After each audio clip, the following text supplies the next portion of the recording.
नाज मीडिया उर्दू में आपका खैर मकदम है।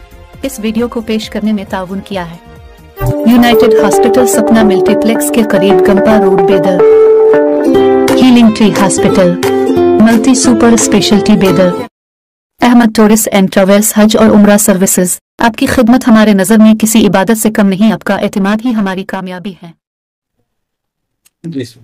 ಬೀದರ್ ಲೋಕಸಭಾ ಮತದಾನ ದಿನಾಂಕ 7/5/2024 ನಡೆಯಲಿದ್ದು, ಈ ನಮ್ಮ ಸ್ವತಂತ್ರ ಪ್ರಜಾಪ್ರಭುತ್ವ ಭಾರತ ದೇಶದಲ್ಲಿ ಸ್ವತಂತ್ರ ಬದುಕುತ್ತಿರುವ ನಾವುಗಳು ಬೀದರ್ ಜಿಲ್ಲೆಯ ಮತ ಬಾಂಧವರು ತಾವು ಸ್ವತಂತ್ರವಾಗಿ ಉಳಿಬೇಕಾದರೆ, ಬೀದರ್ ಜಿಲ್ಲೆ ಸ್ವತಂತ್ರವಾಗಿ ಇರಬೇಕಾದರೆ ನನ್ನ ಸ್ವತಂತ್ರ ಅಭ್ಯರ್ಥಿಯಾದ ನನ್ನನ್ನು ಈ ಚುನಾವಣೆಯಲ್ಲಿ ಮತದಾನ ಮಾಡಿ ಗೆಲ್ಲಿಸಬೇಕಂತ ತಮ್ಮ ಮೂಲಕ ಬೀದರ್ ಜಿಲ್ಲಾ ಜನತೆಗೆ ಕೇಳಿಕೊಳ್ಳುತ್ತೇನೆ. ನಮ್ಮ ಬೀದರ್ ಜಿಲ್ಲೆ ಕ್ಷೇತ್ರವು ರಾಷ್ಟ್ರ ಮಟ್ಟದಲ್ಲಿ ಪ್ರಸಿದ್ಧವಾಗಬೇಕಾದರೆ ಬೀದರ್ ಲೋಕಸಭಾ ಕ್ಷೇತ್ರದ ಒಳ್ಳೆಯ ಉತ್ತಮ ಮತ್ತು ಸಮರ್ಥ ವ್ಯಕ್ತಿಯಾಗಿರತಕ್ಕಂಥ ಮತ್ತು ಸುಮಾರು 30 ವರ್ಷಗಳ ಕಾಲ ಸತತವಾಗಿ ಜನರ ಜೊತೆಗೆ ಮತ್ತು ಕೋರ್ಟ್ನಲ್ಲಿ 30 ವರ್ಷ ಸತತವಾಗಿ ವಕೀಲ ವೃತ್ತಿ ಮಾಡಿದ್ದರಿಂದ ನಾನು ಸಂಸತ್ತಿನಲ್ಲಿ ಸಮರ್ಥವಾಗಿ ಬೀದರ್ ಜಿಲ್ಲೆಗೆ ಎಲ್ಲ ಸೌಲಭ್ಯಗಳನ್ನು ತರಲು ಶಕ್ತಿವಂತವಾಗಿದ್ದೇನೆ ಅಂತ ತಮ್ಮ ಮೂಲಕ ಬಯಸ್ತೇನೆ. I am the eligible for parliament. ನಾನು ಲೋಕಸಭಾ ಸದಸ್ಯನಾಗಲಿಕ್ಕೆ ನನ್ನಲ್ಲಿ ಎಲ್ಲ ಅರ್ಹತೆಗಳಿವೆ.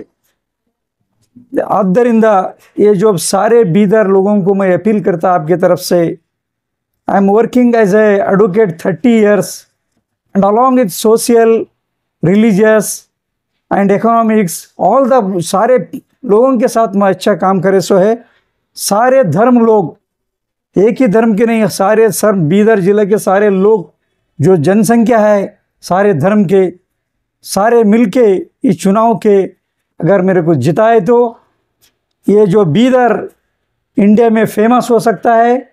और हर केस हर काम अगर पार्लियामेंट में अगर न मिले तो इमिडिएटली मैं सुप्रीम कोर्ट को अर्जी डाल के बीदर लोगों का सारे डेवलपमेंट करने के लिए मैं कोशिश करूंगा. आपका नाम? मेरा नाम है जयराज काशप्पा बुक्का. मेरा सीरियल नंबर है 10. मेरा है कोर्ट सीरियल नंबर और मेरा सिंबल है कोर्ट. वो जस्टिस का सिंबल ही है. वो कोर्ट को जस्टिस को अगर वोट दिया तो सारे बीदर सारे लोगों को मैं जस्टिस दिलाऊंगा. 5 साल के अंदर हर गांव में हर घर में कोई भी प्रॉब्लम्स रहे तो वो म्यूनसिपाल्टी हो और तालुक पंचायत, जिला पंचायत, मेडिकल अथॉरिटी, कहाँ भी मैजिस्ट्रेट कोर्ट से सुप्रीम कोर्ट तक अगर बीदर जिले के किसी के प्रॉब्लम रहे तो मैं इसको स्ट्रगल करके सारे लोगों का लोकल प्रॉब्लम जो है वो मैं ख़त्म करूंगा बोलकर आपके माध्यम से बोल सकता है. और मेन इम्पॉर्टेंट क्या है साहब, बीदर जिला में 10 साल से ज़्यादा से दिन से काम कर रहे गवर्नमेंट अथॉरिटी में. वो गवर्नमेंट हॉस्पिटल होंगे, medical colleges, CMC, taluk panchayat, जिला पंचायत, ग्राम पंचायत और वो इंदिरा गांधी, अटल बिहारी वाजपेयी, डॉक्टर BR अम्बेडकर और वेरियस रेसिडेंटल स्कूल में जो काम कर रहे वो गवर्नमेंट अथॉरिटी में 10 साल से जो काम कर रहे, 10 साल 15 साल से उनको 15,000 10,000 रुपये वो वैकेंट पोस्ट है. वहाँ गवर्नमेंट इमिडिएटली वो लोगों को जॉब कंफर्म करना, रेगुलाइजेशन करना. अगर मैं वोट मेरे को अगर जिताए तो सारे जितना जो मोर देन 3 years के ज़्यादा जो लोग काम कर रहे वो लोगों को उसका जॉब कायम करने के लिए मैं पार्लियामेंट में कोशिश करूँगा. अगर पार्लियामेंट न हो तो इमीडिएटली मैं अप्रोच द सुप्रीम कोर्ट करके ये जितना बीदर जिला में more than near about 1 lakh लोग हैं टेम्पररी एम्प्लॉयज़, वो लोगों को सारे डिपार्टमेंट वालों को मैं रेगुलेशन करूँगा बोलकर मैं आश्वासन दे सकता हूँ आपके माध्यम से. और बीदर जिला में जो भी है करप्शन पहला ख़त्म करना चाहिए. करप्शन वो जो है आदमी को ख़त्म कर सकता है. हर काम के अंदर करप्शन हो रहा है. एक बार एप्लीकेशन देने के बाद 15 days के अंदर लोगों का अगर काम नहीं है वो ऑफिसर को डिस्मिस फ्रॉम सर्विस. वो कोई तक क्या तो एंडोर्समेंट देना चाहिए, 1-1 साल 2-2 साल तक सर्वाइवल सर्टिफिकेट नहीं मिल रहे, डेथ सर्टिफिकेट नहीं मिल रहे, खाता एक्सटेट नहीं मिल रहे। एक खाता एक्सटेट डिजिटल खाते के लिए 15,000 20,000 रुपए लोग मांग रहे। ये लोग इसके लिए लोग पॉलिटिकल लोग ध्यान नहीं दे रहे। इसलिए 2 पॉलिटिकल पार्टी रहते हुए भी मैं इंडिपेंडेंट क्यों उतारा है, ये जो नेशनलिज्म पार्टी से लोगों को एलिजिबल कैंडिडेट नहीं है, दोनों भी is no both candidate is not eligible for public problem solve करने के लिए, both candidate is not eligible. इसलिए सारे दोस्त सारे फ्रेंड्स लोग आप इस चुनाव में लड़ना चाहिए। हार और जीत तो रहते, मगर आप लोगों को जो सच्चाई है जो पावर है वो बताने के लिए ठहरो बोले है। मैं इलेक्शन में उतरा है और साहब मैं अगर इलेक्शन में जीता है मैं ये काम करूँगा, ये जो इलेक्शन सिस्टम है ना वो निकाल दूंगा। जो इलेक्शन सिस्टम ऐसी ना होगा, इलेक्शन जो डिक्लेयर होता है कैंडिडेट, वो कैंडिडेट से इलेक्शन खत्म होने तक हर दिन लोग वोटिंग डालना थ्रो फोन पे ईमेल से, वो पोलिंग बूथ जाकर जरूरत नहीं, क्योंकि हमारा इंडिया इतना डेवलपमेंट हुआ, चंद्रलोकों को लोग जा रहे हैं, साइंटिस्ट लोग चंद्रलोकों जा रहे। हमारा वोट अगर फ़ोन पे हमको कंफर्म होता है इतना पैसा आएगा बोलकर, हम किसको कैंडिडेट डालना है हमको मालूम रहता है, वो सिंबल देना चाहिए मोबाइल के अंदर, वो कैंडिडेट डायरेक्टली देना। ऐसे ही पार्लियामेंट में एक कानून बना के ये जो सिस्टम है इलेक्शन का वो कैंसिल करके निकाल के नया इलेक्शन जो भी वोटिंग करना है घर में बैठकर करना चाहिए और सारे लोग वोट डालना चाहिए। ऐसी कानून बनाने के लिए मैं कोशिश करूँगा। ये जो सिस्टम है और आगे जो भी इलेक्शन प्रोसेस होता है, कैंडिडेट सिर्फ कैपिटल सिटी और तालुक इसमें जाकर गवर्नमेंट इस चीज़ को ऑर्गेनाइजेशन करना, भाषण करने के लिए उनका खुद गाड़ी वो ये डंबाचारी करने का ये जो सिस्टम है वो कैंसिल करना देश के इकोनॉमिक के लिए बहुत ज़रूरी है। इकोनॉमिक्स जो है ना, देश के जो फाइनेंस जो लॉस हो रहे हैं ना, ये इलेक्शन के अंदर बहुत हो रहा है। इसको कंट्रोल करना हर एक नागरिक हर एक सिटीजन का कर्तव्य है। जब तक ये देश में जो भी चुप, अगर कुछ भी चल रहा है चुप बैठना भी गुनाह है। देश में संघर्ष करना चाहिए। इसलिए मैं ये लोग बीदर सारे मतदाताओं को आपके माध्यम से विनती करता हूं, जो नेशनल पार्टी का कैंडिडेट है is no both is ineligible है। लोगों का प्रॉब्लम सॉल्व करने के लिए दोनों कैंडिडेट के पास हिम्मत भी नहीं, ताकत भी नहीं, उतना नॉलेज भी नहीं है। ऐसे मैं विनती करता हूँ। नहीं, आप बोल रहे कि दोनों एलिजिबल नहीं है बोल के, किस बेस के पर आप वो ये बता रहे कि उनका क्या सब दूसरी चीज ऑलरेडी 10 साल से सब इसलिए बोल रहा हूँ 10 साल से जो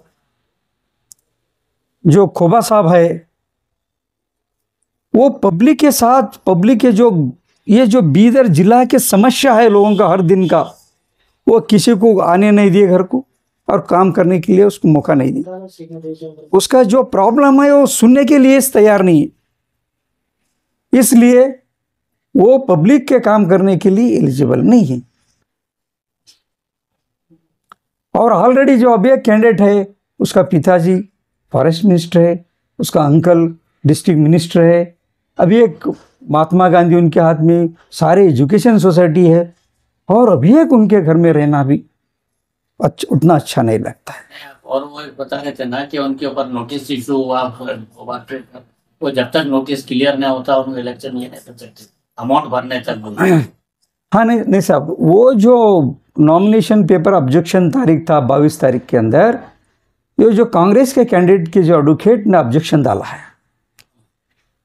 वो उसके अंदर हम भी कॉपी निकाला है उसमें सब, ये उन्होंने भी नॉमिनेशन में लिखा है इसमें, the demand notice from deputy director department of mines and geology Kalaburgi ₹54,51,170 appealed against this demand to above side department.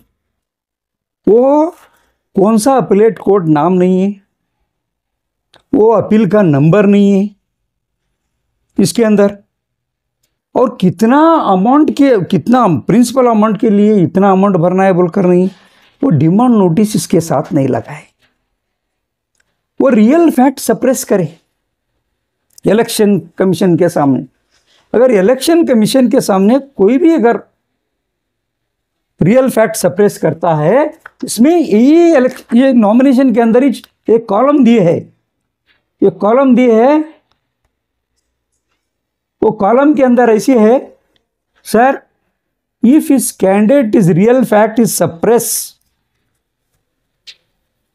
ये रूलिंग के तहत in the supreme court of India civil original jurisdiction writ petition number 536/2011 public interest foundation versus union of India and others, ये ruling में बता है, ये 2011 में ruling बना है, जो भी उनके नॉमिनेशन के अंदर रियल फैक्ट सप्रेस करता है, सारे इंफॉर्मेशन अगर नहीं देता है, उसके मेंबरशिप रद्द करना बोलकर है इसमें। ये जजमेंट है, रिपोर्टेड जजमेंट है, ये नॉमिनेशन के साथ भी दिया है, नॉमिनेशन के पेपर के अंदर भी लिखे सो है, इसमें बनाए सो है, वो सब बनाए सो है इसमें। ये जजमेंट मैंने निकाला है, ये जजमेंट के अंदर है, 25,28,000 ये बीजेपी कैंडिडेट भगवंत खोबाजी ने, हाँ, इन्होंने 25 करोड़ 58 लाख का जो नोटिस था, उसका अपील का स्टे नहीं लगाए। ये जो अमाउंट उन्होंने भरे है is mention in this affidavit, उन्होंने जो बताया है इसमें अफिडेविट में, वो गवर्नमेंट का अमाउंट पे करने तक इलेक्शन को ठहरने को नहीं आते, पेड करे सो, हाँ, it is a government fund, government amount, ये मिनरल एंड माइंस का टैक्स अमाउंट है, without payment is not contested the any election. अगर म्यूनसिपैलिटी इलेक्शन का गवर्नमेंट करे तो म्यूनसिपैलिटी का इलेक्शन का टैक्स करने के बाद इस नॉमिनेशन भर सकती है। और ये जो mineral and mines comes under the union government, ये यूनियन गवर्नमेंट से उनको नोटिस भेजा है, वो नोटिस क्वाइस नहीं हुआ, पैसा भी नहीं भरा, उसका अपील में स्टे भी नहीं हुआ। इसलिए ये जो nomination paper itself is incorrect. अच्छा, नॉमिनेशन पेपर जो कांग्रेस कैंडिडेट ऑब्जेक्शन डालने के बाद भी द इलेक्टोरल अथॉरिटी वो एक्सेप्ट करे सो गलत है, वो आगे कोर्ट में कैसे भी हार जाता है। तो कांग्रेस कैंडिडेट तो उस पे ऑब्जेक्शन करे साहब, हम नहीं करे, हमारे पास पेपर ही नहीं था, हम नहीं करे। हम सुन रहा था दोनों का, उनका एडवोकेट इनका एडवोकेट दोनों का, इतना ऑब्जेक्शन होने के बाद भी ये इलीगल है, ये करेक्ट है बोलकर बीजेपी कैंडिडेट ने प्रेस मीडिया में बोला नहीं। मैं भी फर्स्ट दिन 27 में प्रेस कॉन्फ्रेंस बोला था कि दोनों का जो भी है नॉमिनेशन इलीगलिटी है बोला था, इज नो एनी आंसर। उसको मेरा जो प्रेस मीट में जो पेपर में था वो गलत है बोलकर नोट, क्योंकि मेरे पास डॉक्यूमेंट है, डॉक्यूमेंट्री एविडेंस है। यानी कि आपका बोलना ये है कि आपके सवाल का जवाब नहीं दिए, जवाब का नहीं दिए साहब। और जब ईश्वर खंडर साहब भी कल प्रेस मीट में बताए 25 करोड़ और 28 लाख रुपीस मिस अप्रोप्रिएशन हुआ गणिगारी की, वो 2 एकड़ का लेकर 8 एकड़ के करा बोलकर भी बोले सो है उसमें। अगर इलीगलिटी इलेक्शन नॉमिनेशन के पेपर अंदर भी बोल सकती है,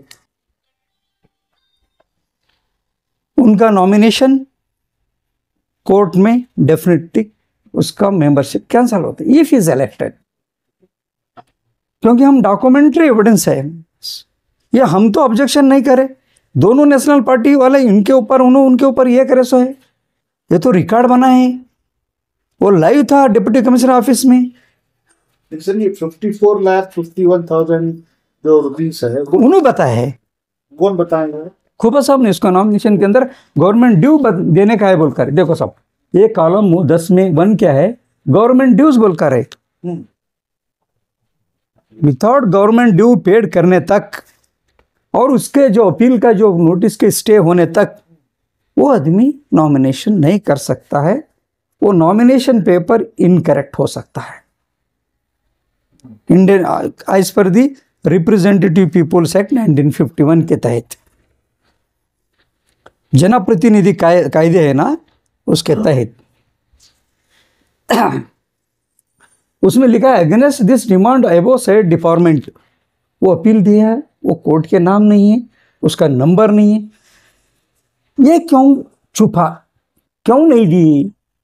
वो अपील कुछ डाले नहीं, कोई स्टे मिले नहीं, क्योंकि 18 तारीख आ गए, 19-20 नॉमिनेशन था, इसलिए झूठा अफिडेविट दी है।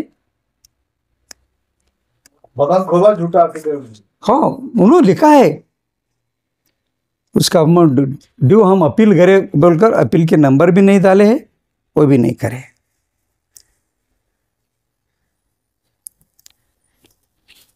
इसलिए ये जो इनको आदमी को वोट डाल के लोगों का वेस्ट करने से भी सारे जनता को हम अपील कर सकता हूँ, आपके वोट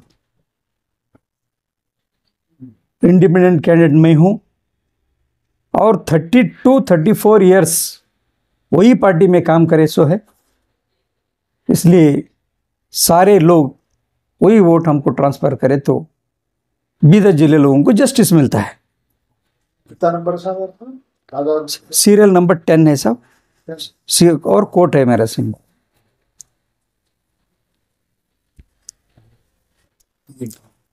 और खोबा साहब भी इनके ऊपर, आप जो पूछे ना, खोबा साहब भी उनके ऊपर एलिगेशन डाले थे, उनका एडवोकेट भी आर्गुमेंट किए।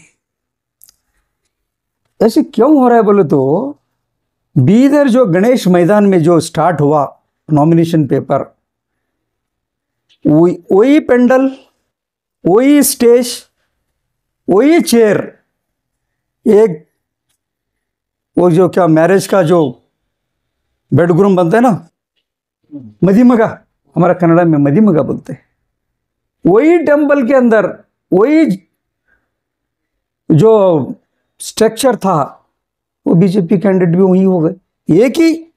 एक दिन उनु, एक दिन इनु।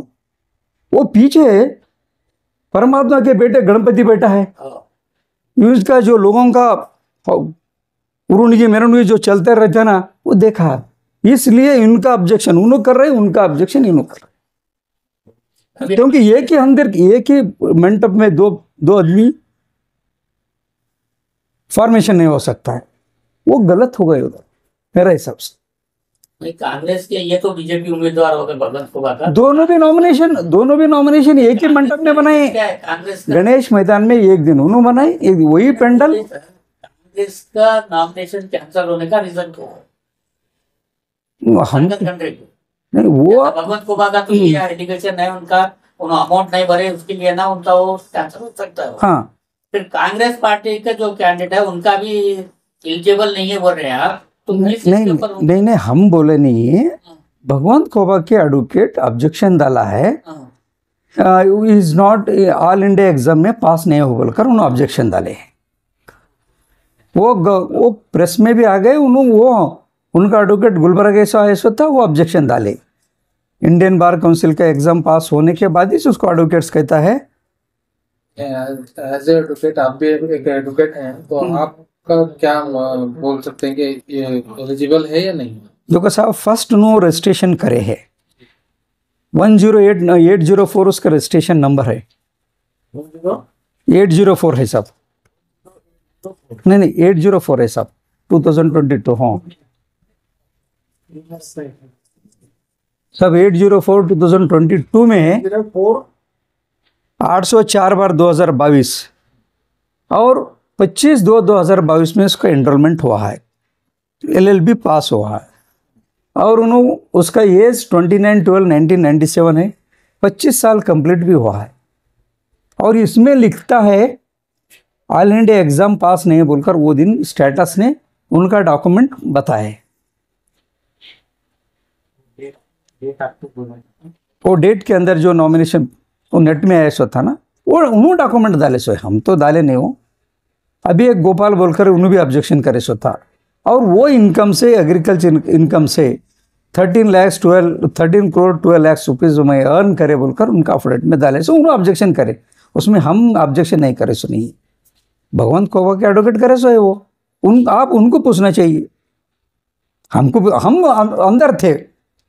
अंदर था, मगर उनका भी वो उसका नॉमिनेशन पेपर भी इनकरेक्ट है बोलकर अब, और 13 crore 12 lakh rupees agriculture advocacy इतना 2 साल में इतना कमाए बोलकर जो लिखा है वो टोटली फॉल्स है। उन्होंने जो लिखा है वो उन्होंने ऑब्जेक्शन करे है, वो भी सही है।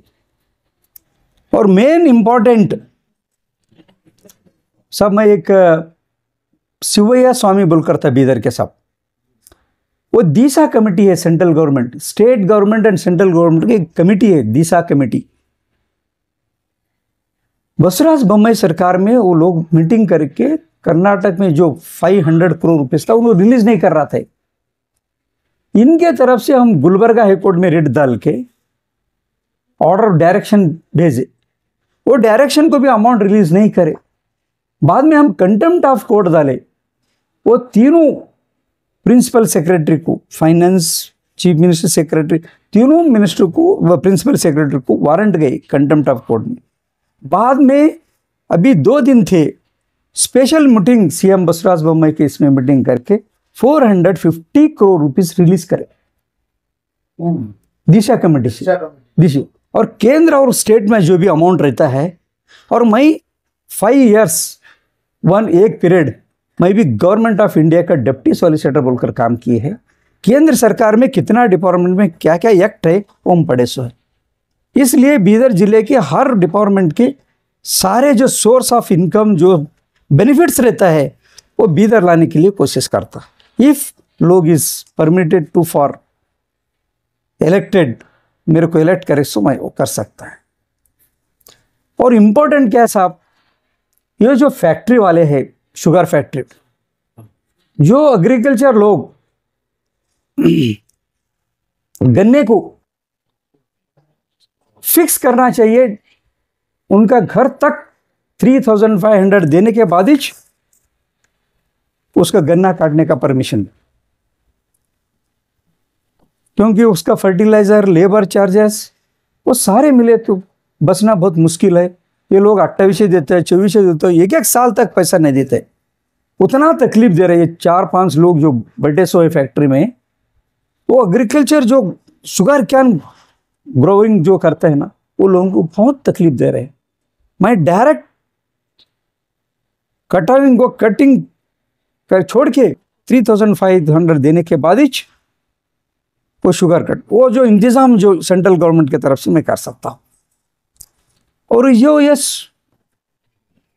तुअर है ना साहब, तुअर को मिनिमम 14,000 रुपीज फिक्स करने के लिए, सेंट्रल गवर्नमेंट से फिक्स करने के लिए मैं कोशिश करूंगा। 14,000 साहब ईच कुंटल। और सोयाबीन जो क्रॉप, बीदर जिले में सोयाबीन जो क्रॉप है ना, उसको मिनिमम 8,000 रुपीज। उसको दवा मारना, काटना और राश करना वो बहुत मुश्किल है, लेबर, इसलिए उसके लिए मिनिमम 8,000 रुपीज यूनियन गवर्नमेंट से फिक्स करने के लिए मैं कोशिश करूंगा। और साहब ये जो बीएसएस के, हम तो बचपन में बोलते थे बीएसएस से बोलते भीमण्णा शिवलिंगप्पा सहकार शक्कर कारखाने, शिवलिंगप्पा सहकार, बीएसएस के बोले तो उनका शायद बोलकर समझे थे, भीमण्णा शिवलिंगप्पा सहकार शक्कर कारखाने, तो उनका पिताजी के नाम से जोड़े सो है। ईश्वर साहब अब मिनिस्टर है, अपोजिशन लीडर में बहुत इंटरेस्ट लिए थे, और इमीडिएटली वो शुगर फैक्ट्री रीस्टार्ट होना चाहिए। रीस्टार्ट होने तो भी कब, वो उनको गांधी उधर जो फैक्ट्री है ना अदर ब्रदर्स का, उसको क्या कम नहीं पड़ता है, sugar can grow day to day increase हो रहा है, इसलिए री ओपन होना चाहिए, री स्टार्ट होना चाहिए। और अगर नहीं करे तो सेंट्रल गवर्नमेंट में फंड लाके उसको BHS को स्टार्ट करने के लिए मैं कोशिश करूँगा। और जो साहब जो कारंजा डैम में जो लोगों का जो लैंड गए है, जो एम्प्लॉयमेंट जो अपॉइंटमेंट है ना, फर्स्ट उनको देने के बाद दूसरों को फर्स्ट प्रीफरेंस जो हैंडीकैप्ड रहते हैं, वीडो रहते हैं, यूनियन गवर्नमेंट में आर्मी नेवी मिलिट्री में जो डेथ होता है वो लोगों को जो रिजर्व रहते हैं ना, ऐसे ही हमारा बीदर डिस्ट्रिक्ट में अंदर कारंजा डैम के अंदर जिसका लैंड गए वो फैमिली को फर्स्ट प्रीफरेंस एनी डिपार्टमेंट उनको देने के बाद इस दूसरों को लेना बोलकर एक स्पेशल लॉ कानून अमेंडमेंट बना के करने के लिए कोशिश करता है। और ये जो बीदर में जो रिंग रोड गए साहब, हम कोई भी गाड़ी लेता है, कार लेता है, इमीडिएटली वो जितना पूरा टैक्स पेड भरने के बाद रोड के ऊपर आता है। अगर बीदर जितना भी 3,000-4,000 एकड़ लैंड गए हैं, लोगों का बिल्डिंग गए, प्लॉट्स गए, वो लोगों को पहला कॉम्पनसेशन देना बहुत जरूरी है। क्योंकि बीदर डिवीजन गुलबर्गा डिवीजन में बीदर है, वही रिंग रोड गए तो लोगों को पूरा पेमेंट मिलता है। अगर हमको क्यों नहीं मिलता है? ये देश के कानून तो संविधान एक ही है। यहाँ के जो पॉलिटिकल लीडर है खामोशी बढ़ता है, लोगों का दर्द को टच नहीं करता है। इसलिए वो पहला हम रिंग रोड में जो भी लैंड गए हैं वो लोगों को पहला हम न्याय दिलाने की कोशिश करते। और मेडिकल कॉलेज के अंदर भी बहुत लोगों का बिल्डिंग गए हैं, प्लॉट्स गए हैं, लॉस गई है, अभी तक पेमेंट नहीं है। वो लोगों को भी स्पेशल सेंट्रल गवर्नमेंट फंड्स लाके जिसके जो बिल्डिंग प्रॉपर्टी जो लॉस हुआ वो घर को देने के लिए कोशिश करता हूँ। अभी जितना जो डिपार्टमेंट है बीदर जिला में वैकेंट पोस्ट वो फुलफिल करने के लिए यूनियन गवर्नमेंट और स्टेट गवर्नमेंट दोनों गवर्नमेंट के अंदर जो भी है इमीडिएटली फुलफिल अगर नहीं करे तो वो सुप्रीम कोर्ट जाकर रिट डाल के वो डायरेक्शन ला के करें। अभी मैं 15 साल से कोई ऑफिस के अंदर कोई अगर काम नहीं करे तो 5 साल 15-20 डेज तक वेट करते हैं। अगर नहीं करे ना इमीडिएटली डायरेक्शन, और डायरेक्शन फॉलो इमीडिएटली कंटेम्प्ट, ऐसे करते करते 16 साल हुआ। बीदर जिला हजारों लाखों लोगों को मैं जस्टिस दी। इसलिए मैं और जो भी बीदर जिला में खेड़े गांव में जो भी अनाथ जो बच्चों अगर एजुकेशन में हर तालुके के अंदर 50 लोगों को फ्री एजुकेशन देने का कोशिश करो।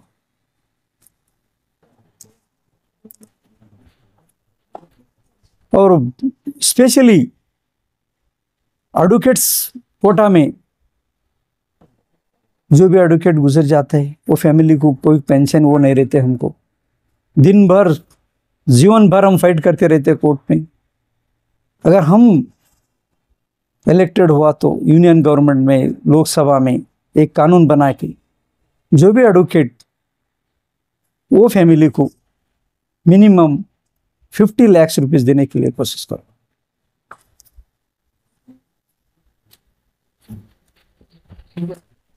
आपके माध्यम से हमको बुला के जो आपके दो विचार प्रकट करने के लिए आप मौका दी है, आप प्रेस मीडिया को हम साष्टांग नमस्कार देता हूं। मैं पहली बार पॉलिटिक्स में उतारा हूं, 30 इयर्स में प्रैक्टिस में हूं।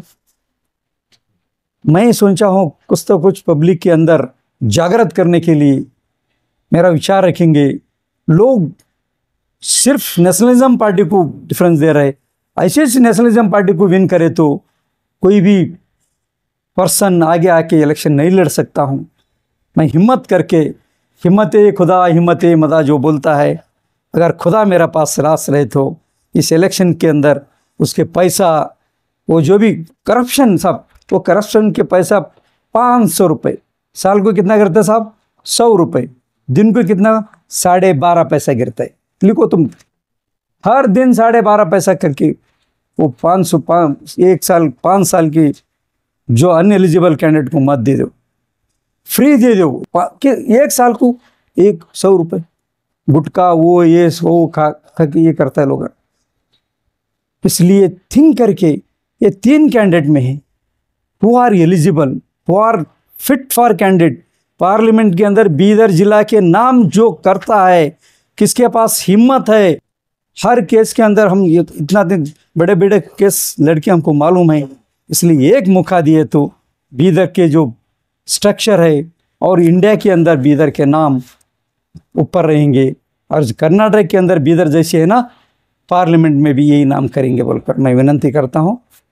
ये मेरा अपील सारे लोगों को भेजने के लिए मैं आप लोग कोशिश करना चाहिए। जय। मेरा सीएन है, मेरा कोर्ट है, जस्टिस देने का कोर्ट है, उसको लोग अपमान नहीं करना चाहिए, उसको गौरव रेस्पेक्ट देके मेरे को इलेक्टेड करने के लिए मैं रिक्वेस्ट करता हूँ।